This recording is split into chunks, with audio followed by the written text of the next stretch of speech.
चंबल अंचल हारने वाले बीजेपी और कांग्रेस के 1 दर्जन से ज्यादा नेताओं की नजर अब लोकसभा चुनाव पर है।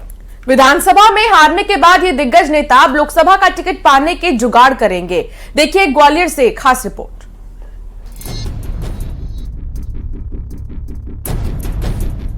लोकसभा चुनावों में अब महज 6 महीने से भी कम वक्त बचा है। ऐसे में कांग्रेस और बीजेपी के दावेदार लोकसभा टिकट के लिए दावेदारी में जुट गए हैं।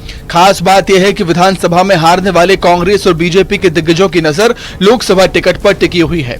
ग्वालियर चंबल में लोकसभा की 4 सीटों पर जिन दिग्गजों की नजरें हैं, उनमें ग्वालियर लोकसभा सीट से कांग्रेस की लाखन सिंह यादव, प्रवीण पाठक और बीजेपी से भरत सिंह कुशवाहा, माया सिंह और नरोत्तम मिश्रा शामिल हैं। मुरैना श्योपुर लोकसभा सीट पर कांग्रेस के डॉक्टर गोविंद सिंह और बैजनाथ कुशवाहा तो बीजेपी के अरविंद भदौरिया, भरत सिंह कुशवाहा और गिरिराज दंडोतिया की नजर है। बात करें गुना शिवपुरी लोकसभा सीट की तो वहां से कांग्रेस के केपी सिंह, लक्ष्मण सिंह, गोपाल सिंह, दिग्गी राजा तो बीजेपी के नरोत्तम मिश्रा और महेंद्र सिंह सिसोदिया की नजर है।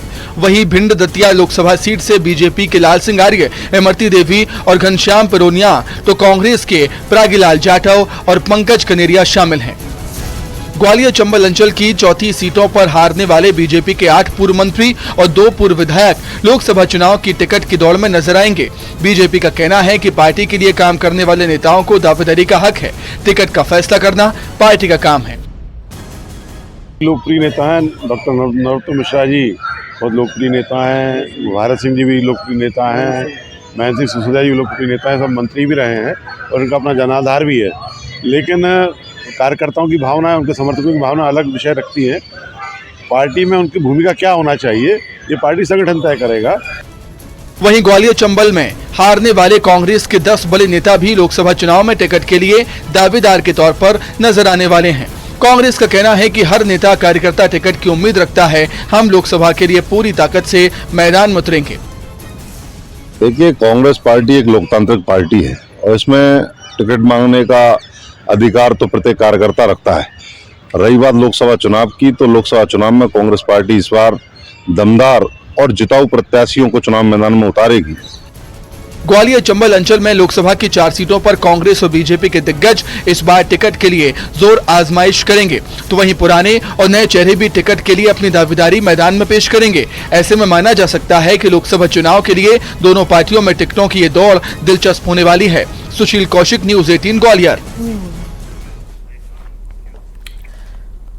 कांग्रेस ने 2024 के लोकसभा चुनाव की तैयारियां तेज कर दी हैं। लोकसभा चुनाव के लिए कांग्रेस ने मैनिफेस्टो कमेटी बनाई है। मध्य प्रदेश से विधायक ओमकार मरकाम शामिल है इसमें।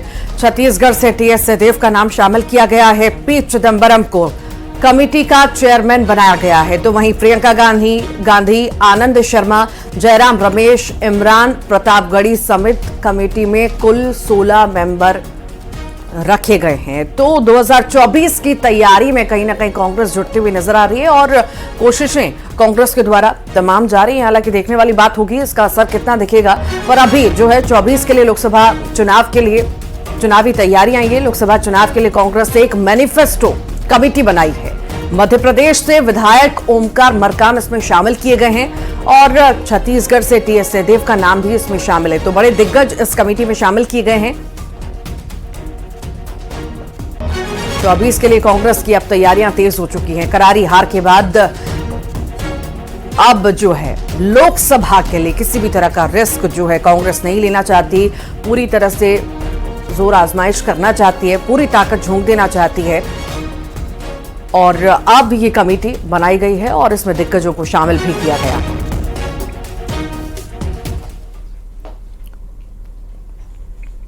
खंडवा के नवनिर्वाचित विधायक कंचन तन्वे का एक अलग रूप सामने आया। भोपाल से खंडवा लौटते समय जंगल में लगी आग को खंडवा विधायक कंचन तन्वे के साथ उनके स्टाफ ने बुझाया। इसका वीडियो भी सामने आया है। दरअसल कंचन तन्वे अपने परिजनों और स्टाफ के साथ विधानसभा के प्रथम सत्र में शामिल होने के बाद खंडवा लौट रही थी। इस दौरान देवास जिले के तहत आष्टा से करनौद के बीच पड़ने वाले मार्ग में सिया चौकी क्षेत्र में सड़क किनारे जंगल में आग नजर आई। उन्होंने तुरंत अपने स्टाफ को रुकवाया और आग को बुझाया गया। उन्होंने कहा कि विरासत रूपी वनों को बचाने में हमें जागरूकता का परिचय देना चाहिए।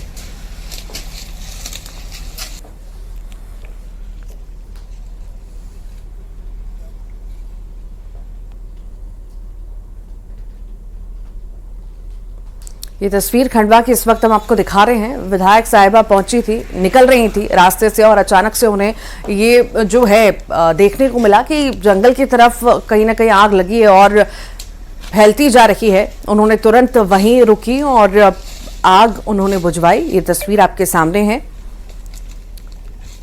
खंडवा की तस्वीरें इस वक्त हम आपको दिखा रहे हैं। हम सब ने मिलकर वो पर आग बुझाई, क्योंकि पर्यावरण बचाना हमारे घर में, हमें हमारे माननीय प्रधानमंत्री जी कहते हैं कि हमें पेड़ लगाना चाहिए। और इस तरीके से हरकतें होती है, किसी ने जानबूझ के वहाँ पर आग लगाकर छोड़ दी। अगर हम समय पे नहीं पहुँचते तो पूरा जंगल तहस नहस हो जाता है। और ये मैं सभी को कहना चाहती थी, इस तरह की अगर हरकतें होती है, हमें हमारा पर्यावरण कैसे हम बचाएंगे।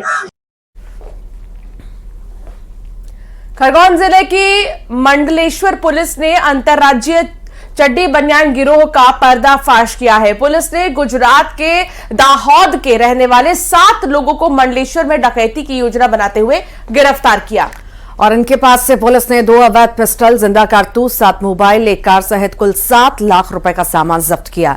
गैंग का मास्टरमाइंड देवला खरगोन में सोनम जिनिंग फैक्ट्री में लाखों रुपए की लूट का भी आरोपी है।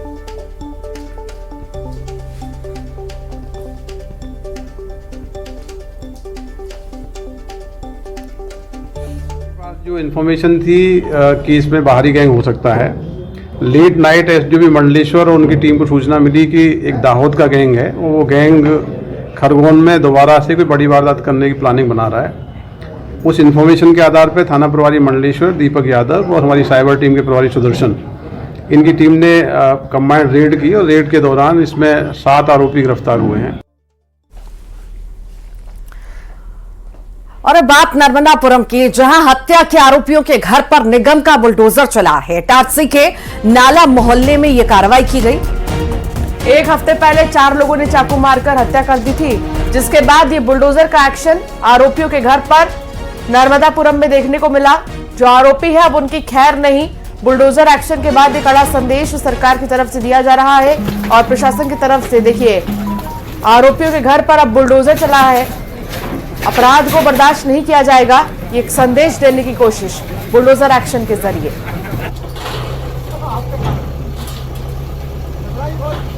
दरअसल 4 लोगों ने चाकू मारकर हत्या कर दी थी। नगर पालिका ने यहां पर पहुंचकर 3 आरोपी के अवैध मकान को तोड़े हैं, ध्वस्त कर दिया गया है।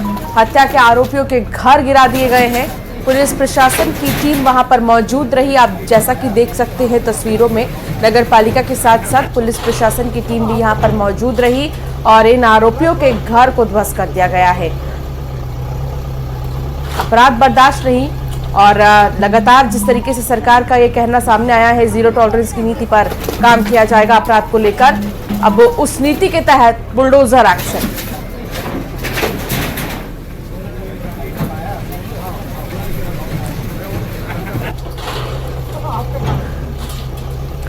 नर्मदापुरम की तस्वीरें इस वक्त आप देख रहे हैं, जहां पर बुलडोजर एक्शन लगातार जारी है। निगम का अमला पूरी तरह से सक्रिय है और सीएम भी कहीं ना कहीं इस मामले में पूरी तरह से एक्शन लेते हुए नजर आ रहे हैं।